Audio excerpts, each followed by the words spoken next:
obviously, one of the, if we're talking about wellness and health and wellness, one of the key things that we can do for our students is to provide them an environment that's conducive to learning.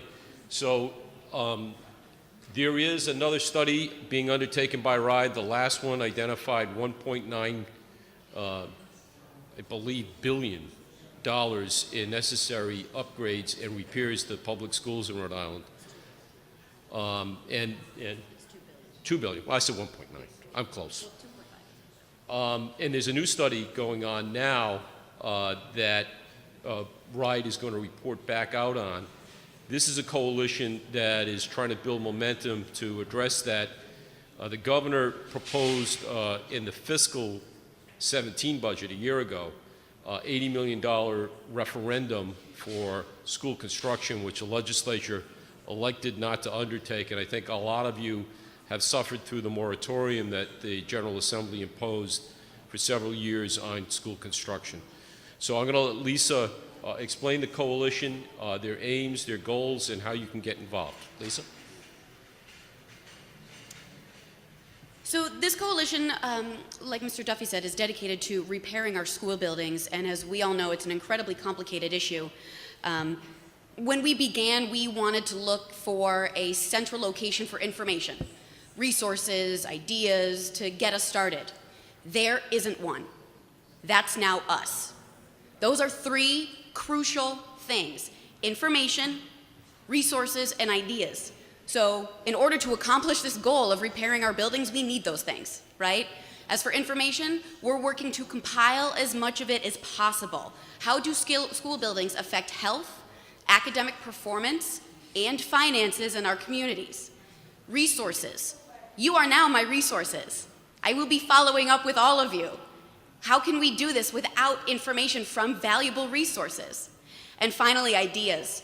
Putting those two things together, information and resources, will finally help us develop those crucial ideas to solve this problem. As he mentioned, a report in 2013 came out detailing $1.9 or $2 billion worth of necessary repairs for our school buildings in Rhode Island. That's to get our buildings up to good condition. Not excellent, not fantastic, it's good. The information was current as of June 2012, so it is outdated, and we are expecting the updated information next month. One of the issues with this report, unfortunately, was that the data was self-reported from our school districts. So unfortunately, if you are in East Greenwich and you have a broken window, you may rate your school incredibly low because that's an uncommon occurrence for you. But if you're in Providence and you only have one broken window, that's not that bad. So the relative comparisons between the school districts did not give a sufficient amount of data in this report, which is why we have a third party doing the new one.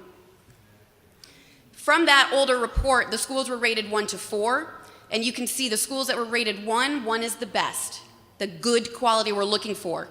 That $16 million to repair those schools is just ongoing maintenance. And similarly at the bottom, when you see the 14 schools rated a 4, which was the worst number, that's $338 million. That is a huge number for far fewer schools. So when we're talking about solving this issue, ongoing maintenance and accountability has to be that part of that discussion. Interestingly, 4 of those schools, of the 14, have been closed, at least 4 of them. And we'll get to that in a little bit as well. 2 parts here, for example, we're comparing Barrington and Newport. This is part of that older report as well. We know that Barrington Middle School closed for a few days recently because they had water leaks coming from their ceiling. That school was rated a 4 back in 2013, and it has not improved. If you go down to the bottom, you see Newport totals. The 4 elementary schools, 2 of them were built in the 1800s, 2 of them were built in the mid-1900s. They are closed now, and they have been replaced with Pell Elementary. Do we have any Newport members here? Oh, good. I'll surprise you then. So those 4 elementary schools were closed. I knew that it was a difficult thing to do at the time, but I've spoken to members of the Newport community, and they love the results now because the school is beautiful. As we were forming our coalition, we realized that we needed to talk to as many people as possible to get as much information from diverse sources. Treasurer Magaziner has come to our meetings and explained funding streams to us. There's a program at the Rhode Island Infrastructure Bank that may be allowed for schools to use to get money for energy-related projects. We didn't know that. The Committee on Occupational Safety and Health. This is not just a student issue, this is a teacher issue. This is a staff issue. This is a maintenance and facility director issue because people work there. We've worked with National Grid. They also have funding incentives, and they've explained to us the value of energy efficiency, not just for our finances, but for our learning environments. Did you know that there's such a thing as too much light? Too much light exists. I didn't know that. But if you have too much light, you're looking at white surfaces, reflective surfaces, white papers, reflective floors, big windows. That causes eye strain, vision stress, headaches. When you're doing that to a child, it affects them quite more significantly than an adult might. We're also having a wonderful relationship with the Harvard T.H. Chan School of Public Health. We've worked and they were able to allow us access to a lot of their wonderful information, including Rhode Island Public Schools were recently the subject of a new study that 5 graduate students performed as part of an interdisciplinary Harvard project. We had a graduate student from the School of Public Health, the Law School, the School of Design, the School of Public Policy, and the School of Government, all examining how we can fund and fix Rhode Island Public Schools given our current legal and resources framework, which has been fantastic. One thing that we learned from them is that children are not little adults. They breathe at least 3 times more air than adults do. Volume of their body is smaller, so they are imbibing more air than adults do.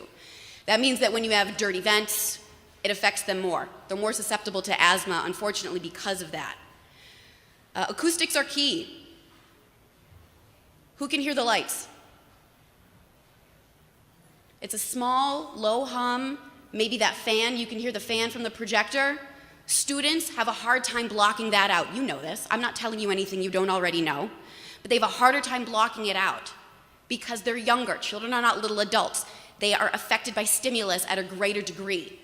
Our school buildings are not equipped for students sometimes because they're built by adults. We need to make sure that that's different when we finally do change and build and reconstruct our school buildings. We need to make sure we do it the right way to diminish the light and the unnecessary light and the noise that's coming in. As I said, there's such a thing as too much light. Did you know that in the new Pell Elementary School, they installed smart LEDs that dim as the sun goes around the building? Not only does that affect and help your learning environment by reducing unnecessary light, saves money.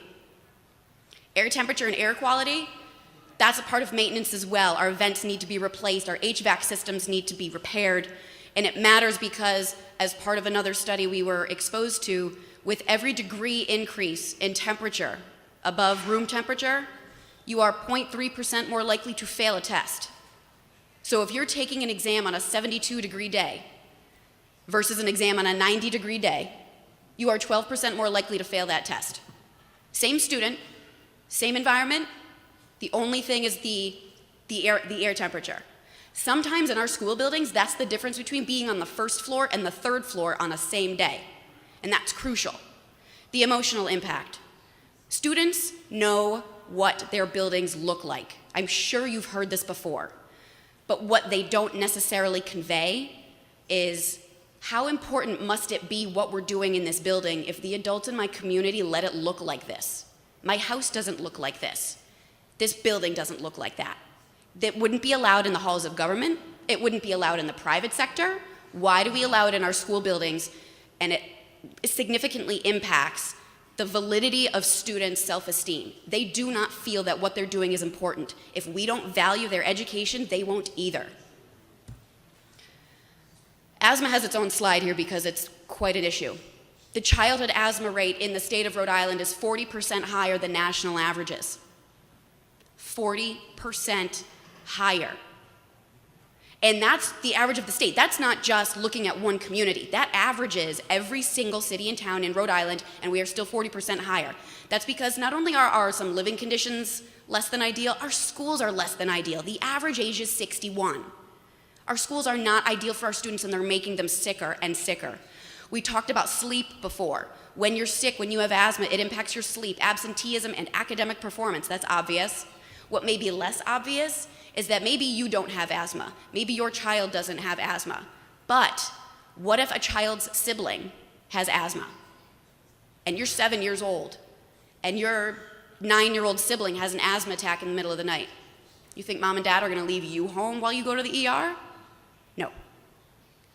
Asthma even impacts people who don't have it at this young of an age.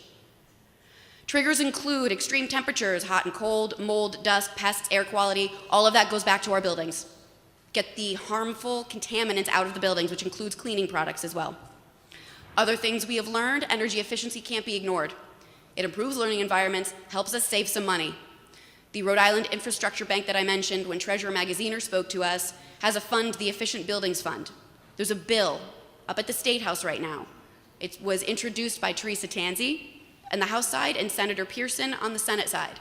The House bill is 5842 and the Senate bill is 0652.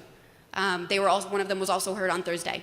But they would allow schools to receive housing aid reimbursement when they get a loan through the Efficient Buildings Fund. They currently are not able to do that. But a loan through the Efficient Buildings Fund would allow them to do energy-related projects. Cranston did this. They did not get their housing. Do we have any Cranston people? No? Okay. Cranston did this last year with Edgewood Highlands Elementary. Only one school because they couldn't get their housing aid. It's an expensive process. That school has its first year is that it's opened after that renovation is this year, and they've already saved 40% on their operating budget. Just that one school. That's a significant amount of savings. And as long as you keep that savings budgeted, you know what you can do with that money? Put it back into your school buildings. It's a simple fix. Those investments pay for themselves, but we have to choose to do it. Another thing we need to look into is whether our current system works. Does bonding work? Do loans work? If they don't, I see you shaking your head. I need help. I'm not a finance person. We need to figure out if we need a dedicated revenue stream. The system benefits charge is the annoying thing on your National Grid bill that you have no idea what it is. It's like 4 cents or $1.28. National Grid in the state of Rhode Island alone collects $100 million a year from that. Larger companies obviously contribute much more than we do at our homes, but they use that for things like free energy audits in schools and in homes and energy projects. Maybe there's something we can do with that pot of money. It's not just looking at dedicated revenue streams, for example, which is what Massachusetts does. They take a portion of their sales tax. Maybe that won't work for Rhode Island. What will work for Rhode Island? This is a huge concern. I know funding is always an issue. So let's think about it creatively. And what's important, going down to the state and local decision makers, like you lovely folks, it's going to also be different in every community. What works for Central Falls might not work for Johnston. So at a state level, we need to make some significant interest. We have to have significant interest so we can have a significant impact at a state level. But additionally, we need to understand this at a local level and do what's better for our own communities. Look at Providence. It has a significant amount of tax-exempt property. That's a thing that they're looking into. What about other communities that may have parks or other reserved lands? There's things that we can look into to decide what works for each and every community that will help us save money and do this as efficiently as possible. One other thing that we learned, it's possible. That exists. Anyone know where that is? That's Pell Elementary. That's in Newport. That's in our state. It's beautiful. And this can happen. It's not unrealistic. But it is complex and it is hard, so we need as much information and as much help as we can get. It's important to keep pressure at the state and local level to accomplish these goals, and to that end, I'm more than happy to come to your meetings or come to other meetings of other groups that you're in, or come to town councils if you can get me on the agenda. I can bring this presentation. I don't have to bring this presentation, but I'll come to dinner. Do you have a grumpy neighbor who thinks this is stupid? I'll bring dessert. Wherever you think I would be effective, we need to get as many boots on the ground, and as I know you're all on board with it, it's the creativity and the solutions that we need help with. The more minds we have working together, the more likely we are to end up with that. And I think it would be the most amazing thing if we could actually solve the problem. It's going to be more than money. It's going to be processes, accountability, maintenance contracts. That needs to be discussed, and we're not shying away from it. But the Fix Our Schools Coalition will be the central location for it. We have a Facebook page for anybody who does Facebook. There are photos. I checked myself in here saying that I was talking to you lovely folks. I mentioned when I was up at the State House for various education-related bills. So it's a final central location for information, ideas, and resources to accomplish this. I think it's crucial that we finally have everything in one place. So I will also leave some business cards out on the front table for anybody who's interested, unless anybody has any questions at the moment.